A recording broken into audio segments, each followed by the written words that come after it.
A reunião com todos os ministros do governo foi dedicada a um balanço das ações que vêm sendo desenvolvidas desde o início da pandemia e foi transmitida ao vivo para todo o país. O presidente abriu a reunião lamentando as mortes pelo coronavírus e citou a Organização Mundial da Saúde, que voltou atrás na liberação das pesquisas da hidroxicloroquina. O medicamento tem tido resultados positivos no tratamento aqui no Brasil. Bolsonaro também falou sobre a nova interpretação da OMS para pacientes assintomáticos, que pode ter impacto nas medidas de isolamento social. Foi noticiado ontem, também de forma não comprovada ainda, como nada é comprovado na questão do coronavírus, mas que a transmissão por parte de assintomáticos é praticamente zero. Então, isso vai dar muito debate e muitas lições serão tomadas. Então, com toda certeza, isso pode sinalizar a uma abertura mais rápida do comércio e a extinção daquelas medidas restritivas. O ministro Paulo Guedes fez um resumo das medidas econômicas para preservar empregos, apoiar pequenas e médias empresas, socorrer estados e municípios e garantir o sustento de trabalhadores informais. Um investimento de quase R$1 trilhão. Paulo Guedes anunciou que, além de estender o auxílio emergencial por mais 2 meses, o governo vai unificar programas sociais e formalizar quem recebeu esse recurso. E uma auditoria feita pela Controladoria Geral da União em 30 milhões de benefícios encontrou irregularidades em 160 mil. Além da fiscalização do auxílio emergencial, o ministro da CGU detalhou as iniciativas para evitar desvios nos recursos repassados a estados e municípios. Deputado, começando a falar sobre esse auxílio emergencial. Falei com o deputado Arnaldo Jardim na segunda-feira e disse o seguinte: será que com tanto dinheiro que o governo federal arrecada dos municípios, e a gente sempre diz ao entrevistar prefeitos, que o município gera riqueza, manda o dinheiro e a volta é como o Chico Anísio falava do salário, é uma migalha para os municípios. Será que o governo não teria condição, com uma opinião isenta do senhor, imparcial, de continuar por mais um tempo, porque a pandemia vai continuar. As pessoas vão continuar com dificuldades de emprego, de renda, de comida. Para evitar um caos social no país, o Brasil não teria condição de continuar, mesmo que não fosse 600, mas uns 300 que estava dando agora por último, manter isso aí pelo menos nesse ano que se avizinha, deputado? Olha, na minha opinião, o Brasil tem condições de continuar.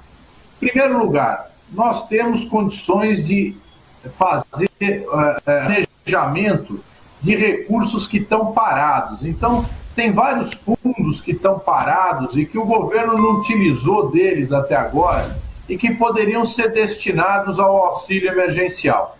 Além disso, o próprio governo tem condições, o governo federal, de ampliar os seus recursos através do endividamento, da expansão monetária. Veja só os Estados Unidos. O Trump, né, vai agora sancionar um auxílio emergencial de R$10 mil, $2 mil. $2 mil, imagina você. Então, os Estados Unidos estão fazendo que política? O endividamento, né? Aí você fala, bom, mas isso não é ruim? Num primeiro, você pode falar, não, porque aumentou a dívida. Mas o que se evita com isso? As pessoas sofrerem, passarem fome, desestruturar toda a economia, porque na medida em que para o consumo, você leva à falência centenas, milhares de empresas. Então, você manter esse auxílio emergencial, ainda que cause um problema para as finanças governamentais, ele mantém a sociedade funcionando, que é o mais importante. Aí você fala, bom, mas como nós vamos resolver o problema do endividamento? E aí é que nós defendemos uma reforma tributária que busque tirar recursos dos bilionários, daqueles que ganham muito no Brasil. Porque, efetivamente, você tem uma distribuição de renda no Brasil que é extremamente desigual. Menos de 1% da população brasileira detém 50% da riqueza. Né? Então, eu não quero mexer nem com 1%. A minha proposta é mexer com 0,1%. 0,1% a gente tributar os lucros desses capitalistas que estão ganhando muito e permitir que a gente faça uma redistribuição de renda, né, através do auxílio emergencial. Então, é possível fazer isso? É possível. Basta o governo querer e o Congresso aprovar, e eu acho que o Congresso aprovaria. A pergunta que fica, deputado, é o seguinte: isso só o presidente pode determinar ou o Congresso Nacional pode forçar ao presidente a assinar um decreto de manutenção do auxílio emergencial? Que força tem o Congresso? Bom, o presidente ele pode pedir mais uma vez a extensão do decreto de calamidade pública, né?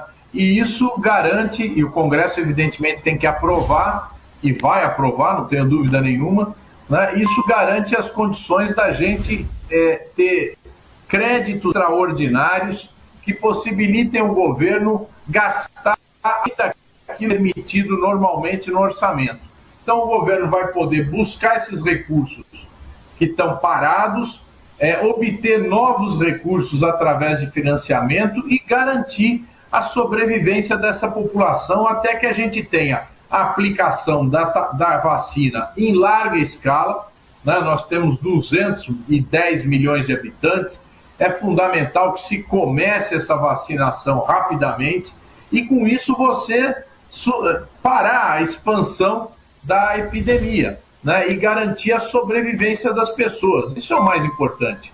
Então eu acho que o governo, logicamente, pode ter essa iniciativa e eu não tenho dúvida alguma de que o Congresso vai apoiar. Eu não sei se sou leigo, mas eu acho o seguinte, que você tirar esse dinheiro agora, você não vai tirar só de quem recebe, você vai tirar de quem vende produtos para essa camada da sociedade. Quer dizer, é uma roda.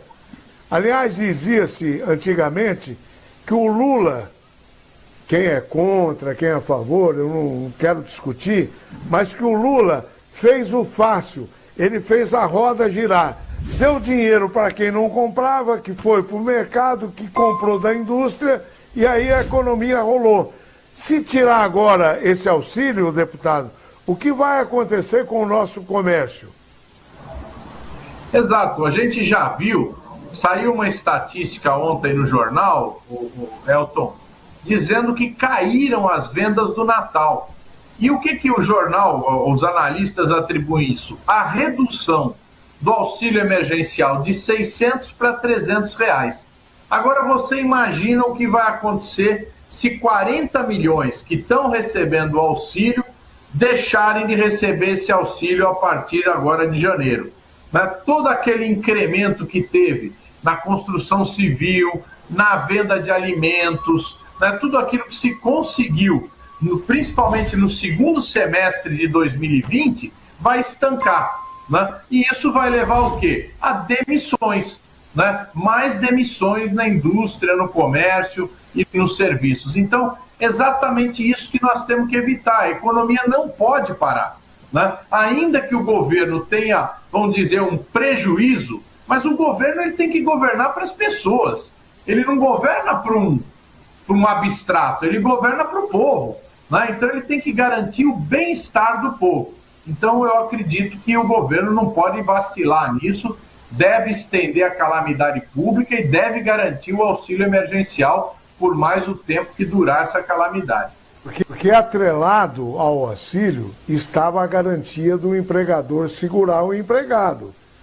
Quer dizer, agora termina o auxílio e termina essa segurança também, né? Exatamente, exatamente. O governo também, a gente aprovou uma medida provisória que garantiu um recurso para as empresas complementarem o salário. Então, o trabalhador, alguns trabalhadores simplesmente pararam de trabalhar por conta da idade. Então, esse trabalhador que parou de trabalhar, foi garantido a ele uma parcela do salário. Teve trabalhadores que reduziram a jornada, então o governo complementou a diferença, né? E teve trabalhadores que mantiveram a jornada. Então, exatamente para que essas empresas garantissem, mantivessem os seus trabalhadores, foi aprovada essa lei que ainda está funcionando, mas que também a partir de janeiro para de funcionar.